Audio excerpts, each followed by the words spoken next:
Okay, so I'm here on the roof of the property. There is no clean out around the perimeter of the property, so elected to go up on the roof. We have about a 3.5 inch vent stack here, and we're going to go ahead and drop down. Here's a cast iron vent stack.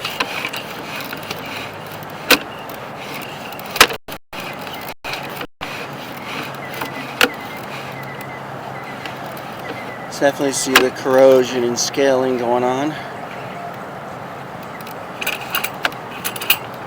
And we're at the bottom, 14 feet, going to zero out the camera.